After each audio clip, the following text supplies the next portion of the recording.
John Foster-Pedley, Dean of Henley Business School en una escuela inglesa, pero del campus de Sudáfrica. You can briefly share with us some of the initiatives that you've been working on in Henley regarding the sustainability of the school and beyond the classroom. So if we think about the sustainability of the school as itself, we have set up the business school so it is independent of funding from any source. So we don't receive academic funding. We've had to manage the business school as an entrepreneurial business venture, which has meant that we've had to approach our business as having initiatives that don't have a long period. And so when we do some research, we immediately need to turn that into a revenue generating capability. So in that case, what's happening is that our business school has started from 5 people and debts and technically insolvent, and is now coming on to 90 people. And we've grown enormously. So let me explain some of the ways in which we've grown, and I'll tell you how we did it. We grew from 5 staff to 90 full-time staff, from 15 associates to 200 associates, without ever receiving any money from our parent university. And also we were 10 million rands in debt.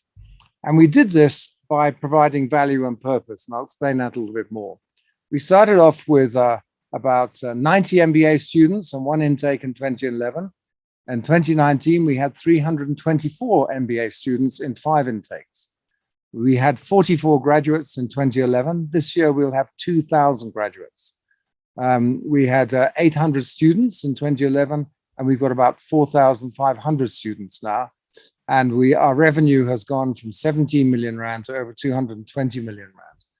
So we've done this by being entrepreneurial and by making sure that everything we do doesn't depend on us receiving either loans or grants, which means we've had to implement agile management, lean management. We've had to consider ourselves as a design agency rather than an academic funded institution.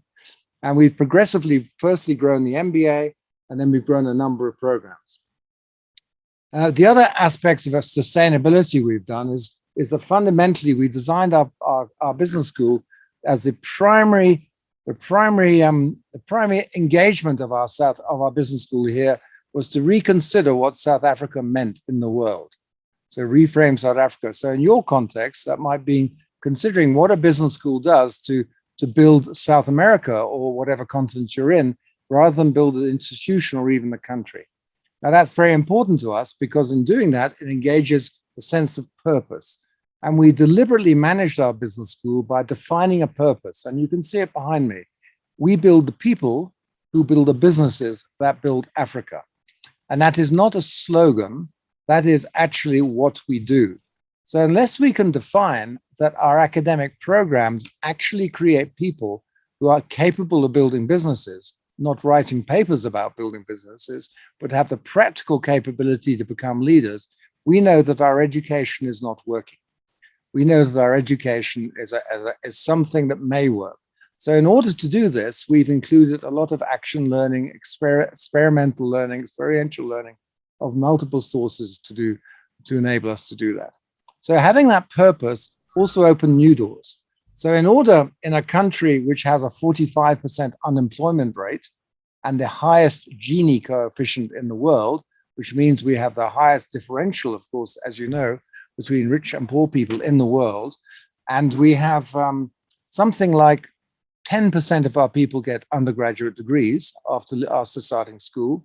And in, say, Europe, in the UK, it would be 50%.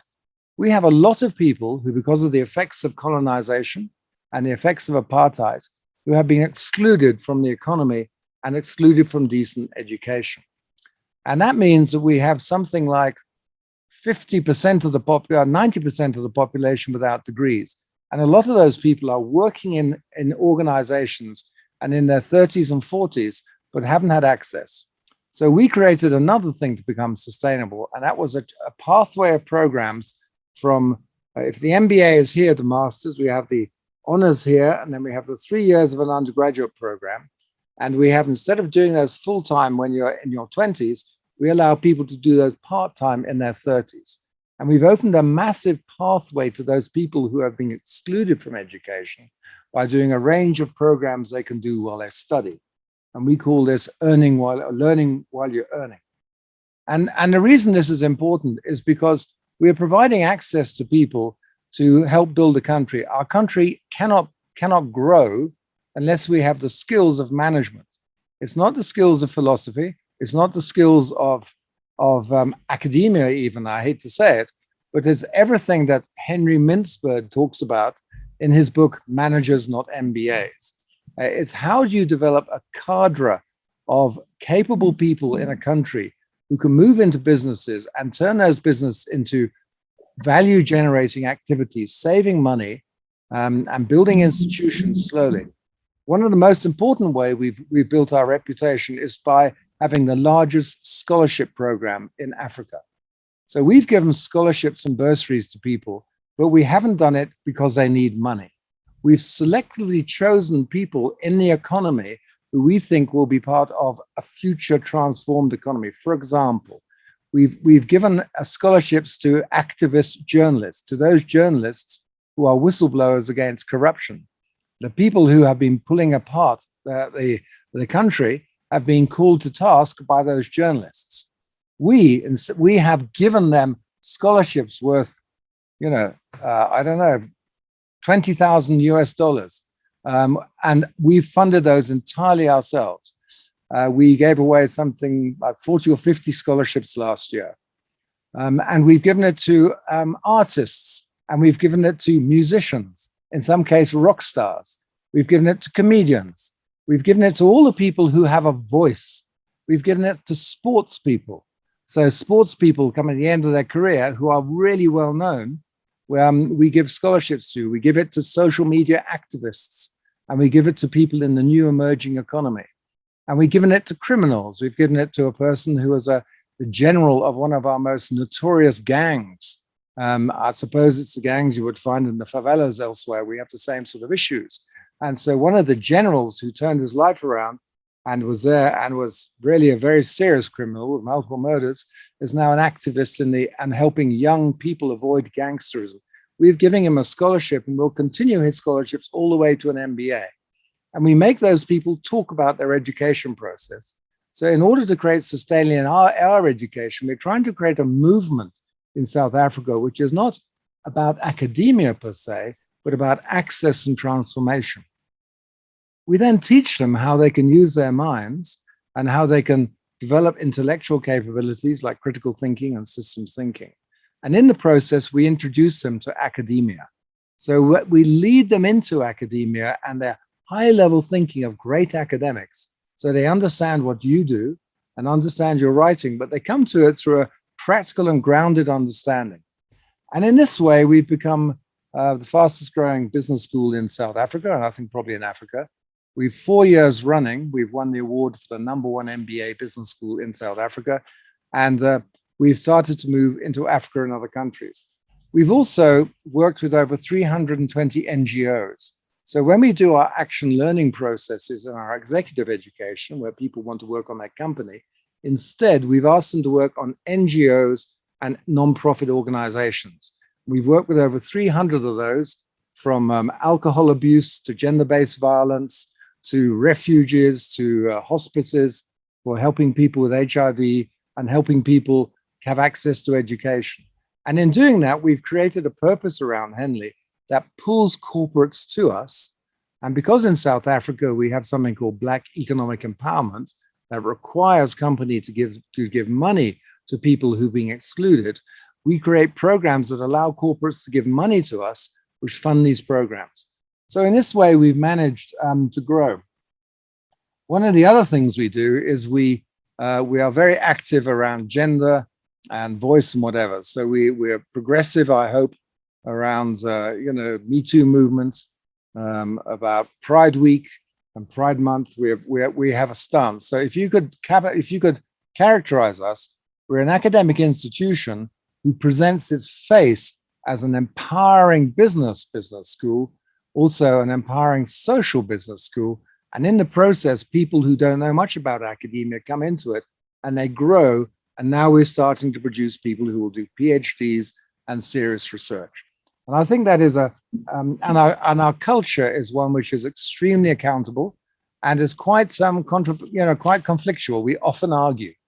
And so we argue a lot, and we argue on principle, and we make sure that people are not scared to raise the issue. We are far from perfect, but in our context, this is how we have created what we believe is sustainable and relevant. So thank you so much. How do you evaluate sustainability from the qualitative and quantitative perspective? We're very active now this week and now around COP26. And we're very active about climate change and committing with the TED Countdown initiative to reduce emissions by 50% by 2030 and trying to help that.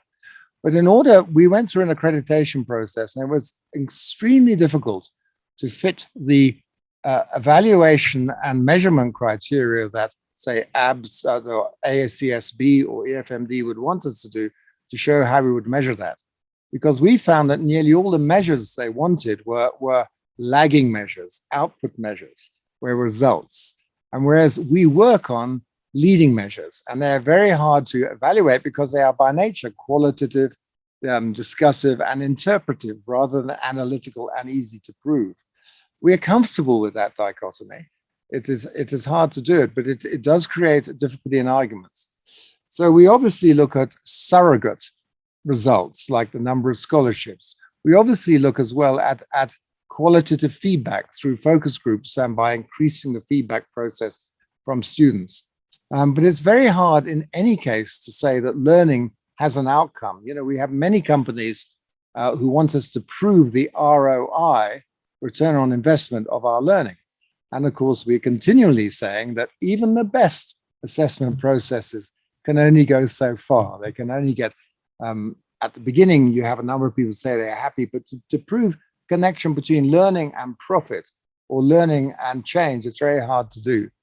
So we take, if you like, a triangulated approach by using system thinking as our methodology.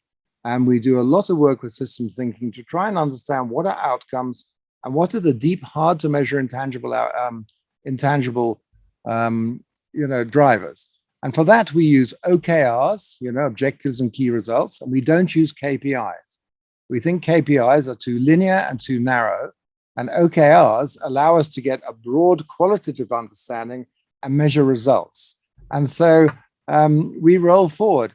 And we also do, and this is obviously very non-positivistic, we also do a lot of work on understanding how people feel and how they interpret. So we'll have large sessions where we consider these issues in a reflective manner in much of the way we teach. So the proof of that is ambiguous and hard to do. Some people find that very hard to take on because it lacks the academic and positivistic sort of rigor. But those of you who are grounded theorists and work in a sort of qualitative and sort of ethnographic sort of fields, phenomenological fields, will be very familiar with trying to find surrogate measures of reliability and proof in those qualitative areas concerned with the positive one. It is difficult, but that's what we do, and it works for us. Muy bien, entonces continuamos ahora con Patricia Stuart, nos cambiamos un poco de región, vamos a América Latina. Patricia Stuart es vicerrectora de la Universidad de Lima y pues nos va a comentar también su perspectiva de cómo enfrentar el tema de la sostenibilidad de las escuelas de negocios en este contexto. Bueno, agradezco en primer lugar la invitación. Mis colegas del Comité Asesor de PRME, Latin American and Caribbean, me pidieron que los represente y de mi posición puedo dar una vista institucional y luego también particular a las facultades de negocios. He sido antes decana de la Facultad de Empresariales y Económicas de la Universidad y quisiera un poco, a pesar de la pandemia, me alegro mucho que estemos juntos y que podamos compartir este espacio, que espero que la próxima vez pueda ser ya en forma personal. Nosotros, como universidades, todas nosotros tenemos la misión de aportar nuestro grano de arena en el cumplimiento de la Agenda 2030 y, por lo tanto, todos los procesos formativos de investigación de las universidades están buscando generar este impacto económico, social, ambiental para contribuir directamente al futuro sostenible que esperamos conseguir, si no el 2030, quizá el 2050. ¿Cómo podemos aportar desde las facultades, escuelas de negocio y universidades, desde la gobernanza de la institución o de la facultad o de la escuela, ¿no? Por sí sola, como dicen Gaete y Huerta, no van a significar nada. Es el tipo, la calidad de liderazgo que nosotros estamos ejerciendo y en el que estamos involucrados, en que puede construir la misión, la visión, los valores de nuestras instituciones para poder responder en primera instancia a los desafíos de nuestros países y luego poder, con la confianza que tienen nuestros colegas y los demás miembros de nuestras comunidades, construir una plataforma para poder desarrollar nuestras instituciones en beneficio del país y del mundo. Puedo dar un ejemplo, como dijo Xavier, desde el punto de vista de la universidad. ¿Qué hemos hecho a pesar de esta pandemia? Hemos modificado nuestro modelo educativo y hemos hecho un plan estratégico, a pesar de todo, hasta el 2025, ¿no? En este nuevo modelo educativo hemos incorporado la política de sostenibilidad y gestión ambiental y enmarcando los compromisos de toda la comunidad universitaria, ¿no? Entre ellas, obviamente, la Escuela de Negocios, la Escuela de Postgrado y la Facultad de Empresariales y Económicas. Hemos partido de este nuevo modelo en el cual estamos convencidos que educar es enseñar y aprender, no solo conocimiento, sino a pensar y a sentir. Por lo tanto, aprender a pensar va a darles libertad a los alumnos y les va a dar las herramientas para poder actuar de manera pronta y eficaz. Por lo tanto, hemos querido marcar 3 puntos muy importantes: que nuestros alumnos sean creativos, críticos y cuidadosos. Nuestro rector ha enfocado el tema de creatividad en el ensayo, la invención, la reinvención, la prueba y el error, en realidad proponer innovaciones y alternativas y crear valor, ¿no? Por ello tenemos también un centro de emprendimiento e innovación, Innova Lima, que trabaja con toda la universidad. Críticos, porque en realidad es importante que puedan ser críticos del entorno, ser estrategas para manejar los cambios que estamos viviendo y que vamos a vivir más adelante, y puedan modificar su desarrollo profesional manejando la información con la que cuentan. Y por último, cuidadosos o cuidadores, es decir, siempre priorizar el bien común y no perder el impacto de las ideas y las acciones que vamos a desempeñar en la sociedad y que pueden causar efectos sobre otros. Una iniciativa que hemos iniciado el 2020 y que la seguimos desarrollando es participar, por ejemplo, en el proyecto Erasmus, donde todas las universidades y facultades y escuelas tienen la posibilidad siempre de buscar proyectos en los cuales pueden ser socias de universidades europeas. Este proyecto de Change the Climate, Assuring the Quality of Environmental Strategies in Latin American Higher Education, es uno muy interesante porque nos ha permitido desarrollar con universidades latinoamericanas y europeas procesos e implementar prácticas ambientales para poder alinear nuestra gestión con las ODS, Objetivos de Desarrollo Sostenible de las Naciones Unidas. Por ello estamos desarrollando todo un sistema de gestión ambiental en el campus y otras actividades educativas dentro de este marco. Y en este marco hemos creado, a pesar de la pandemia, al inicio, un centro de sostenibilidad que es interdisciplinario, responde Lima. Y esto está dentro de la estrategia de poder impactar en la Agenda 2030, ¿no? Por ejemplo, en el tema cultural, tomamos en cuenta la diversidad cultural que hay en nuestro país y en América Latina en general, y desplegamos nuestra labor cultural en varias direcciones: democratizar la cultura, formar espacios públicos y darles espacios a los creadores y artistas de la universidad y del Perú. También estamos tratando y estamos generando, por ejemplo, nuevas maestrías y nuevos programas que estén aportando a la construcción de la ciudadanía, que pueda mejorar su actividad y su entorno natural y social, ¿no? No solamente buscamos preparar a académicos y profesionales, sino también estamos incidiendo en el tema del emprendimiento, ¿no? Que genere profesionales responsables, respetuosos y solidarios. Hemos bajado ahora este plan a las facultades. Voy a dar el ejemplo de la facultad en la que fui decana y en la que ustedes son decanos, que es la de Empresariales y Económicas, y que está englobando a las carreras de Economía, Administración, Contabilidad, Marketing y Negocios Internacionales, y que obviamente toda la facultad es parte del PRIME. Nosotros hemos bajado todo este plan estratégico institucional a ejemplos concretos que a pesar de la pandemia hemos podido desarrollar, ¿no? Crear una red ODS Universidad de Lima, donde casi la mitad de los miembros son de la facultad, creando grupos de investigación, aliados como the Higher Education Sustainability Initiative y las Naciones Unidas, sede Perú. Hemos fortalecido el voluntariado, hemos suscrito un convenio con la plataforma PROA, que tiene 350 organizaciones activas y donde el 40% de los estudiantes de negocio son parte. Nuestros docentes también se han comprometido a ello, el 45% son de la facultad. Trabajamos con la Municipalidad de Lima en acciones que tienen que ver con entornos alimentarios.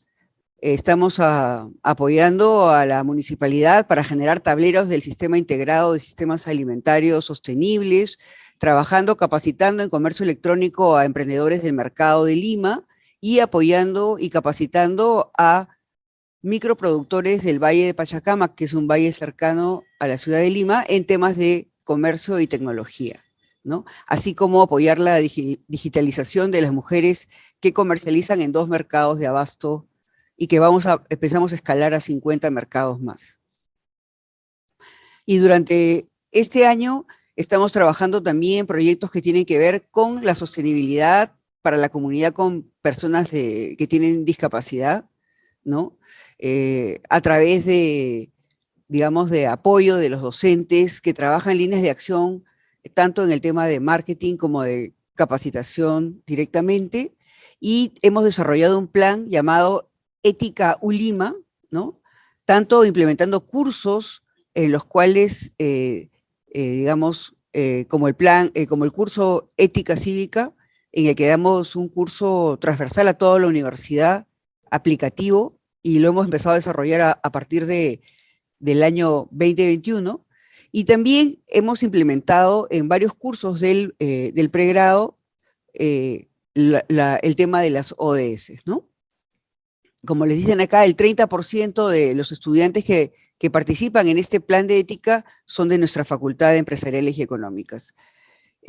Tenemos también el plan de aldeas digitales para sectores alejados en la selva peruana.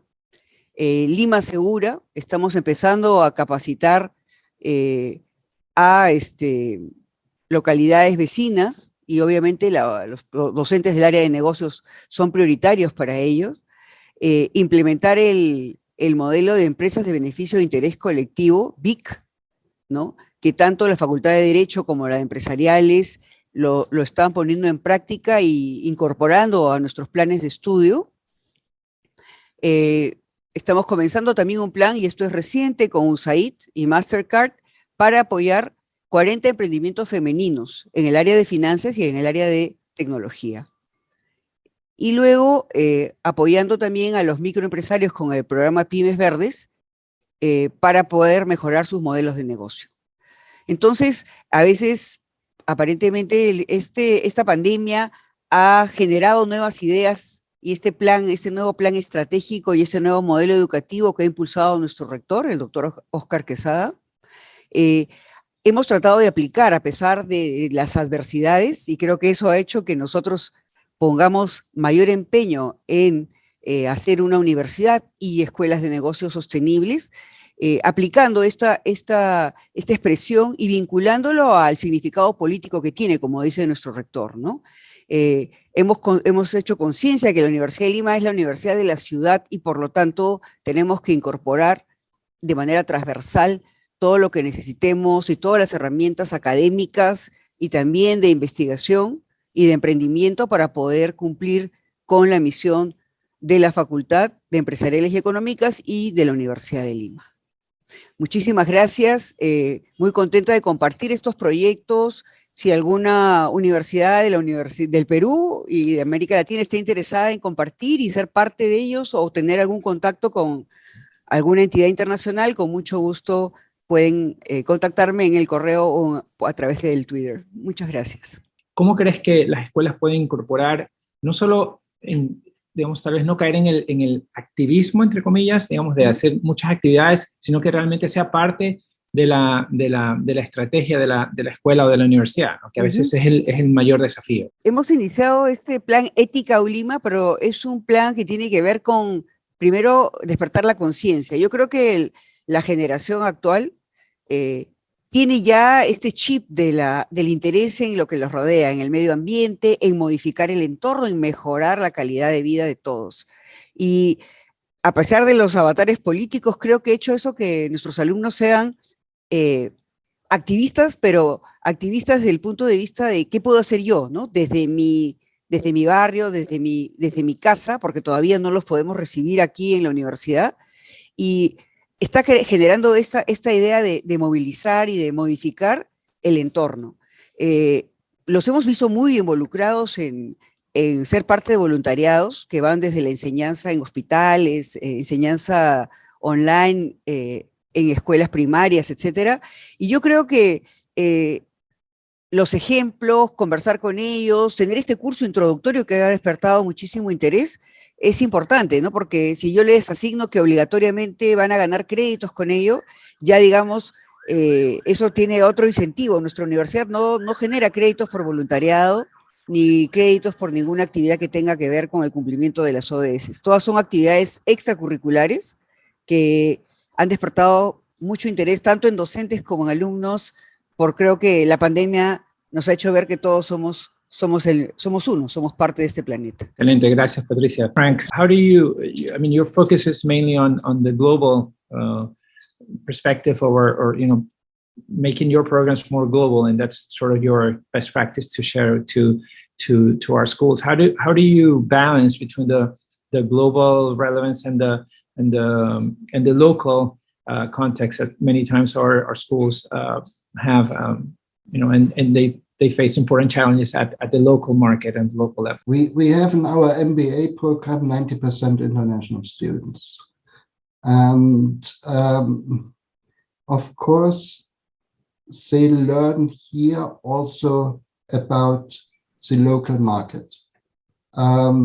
We have case studies with local companies, but we also have international case studies. It's very good balance, I think, in all fields. I have listed here what I understand under global competences.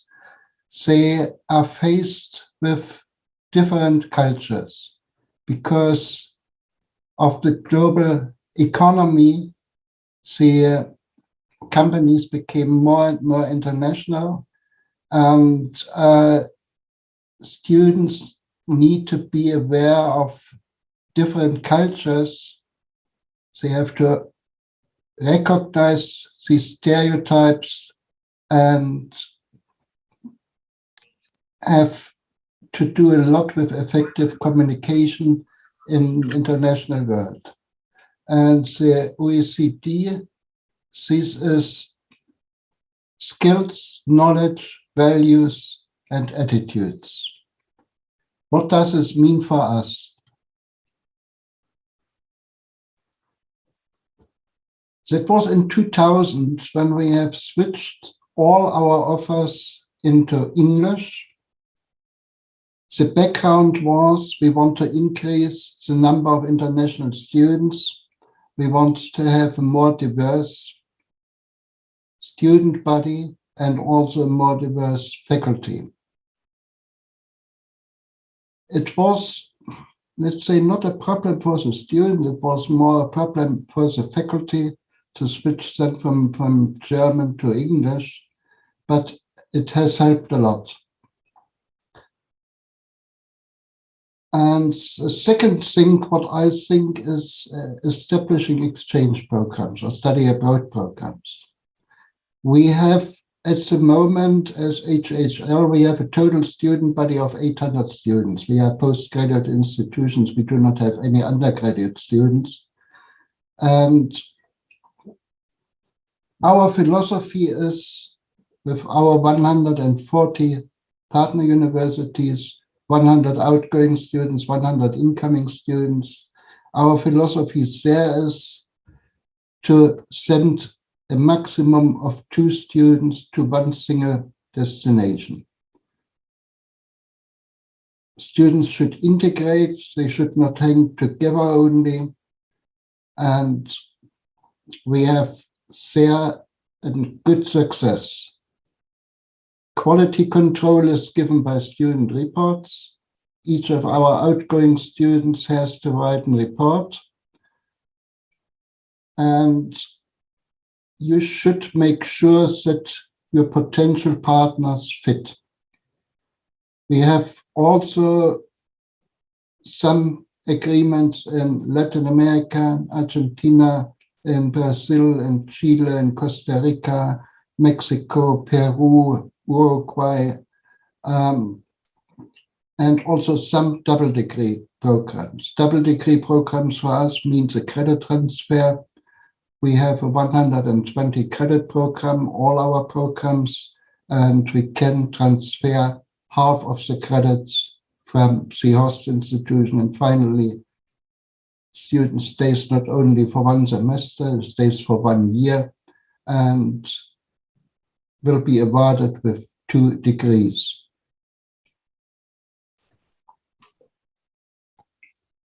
The next thing what I should mention is international accreditation.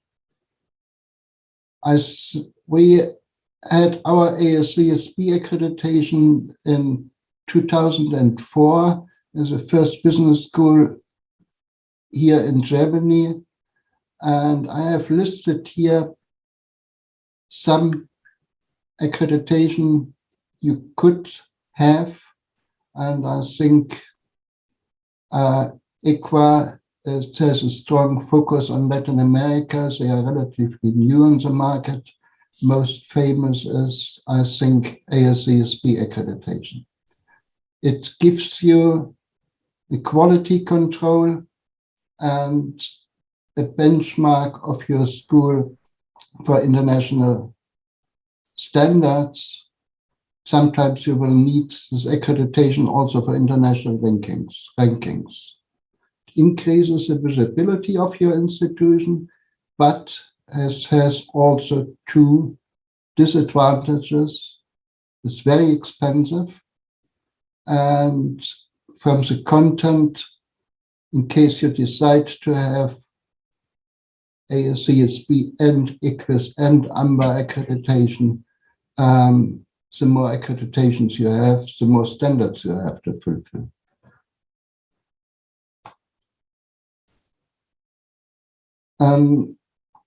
Next point is to be aware of the importance of rankings. Here in Germany, that's the most important information source for applicants. And you should define your target market and seek for serious rankings for this region. And in case a methodology can be of benefit for you, try to get in. And what we did at HHL, point 5, to establish an international board, and in addition to our supervisory board, to have also some inputs about strategies abroad. And finally, recruitment strategy for international students. All our marketing budgets are limited, what means you should define your target group, which countries you want to do marketing, and which types of students do you want to reach. This is, from my point of view, what you can do as a university, and what a government can do. We have a good example here in Europe, 49 participating countries, the Bologna process, which was in ministerial meetings, agreements between European countries. And then we have harmonized our degrees, bachelor, master structure, harmonized the credits, and harmonized also the grades. Harmonizing the grades is, I think, that's the most difficult thing. We have started with a fixed grading scale. In Germany, 1.0 is the best one, and 4.0 is the lowest passing grade. And then our government gives us 1.0 to 1.3 is an ECTS A, and so on. And then the EU came that cannot work. You should do it relatively, what means the best 10% should get an A. And finally, it also has not worked because it was very difficult to define the best 10%. We should now add a table to the transcript that our partners or other universities can see what is the grading scale.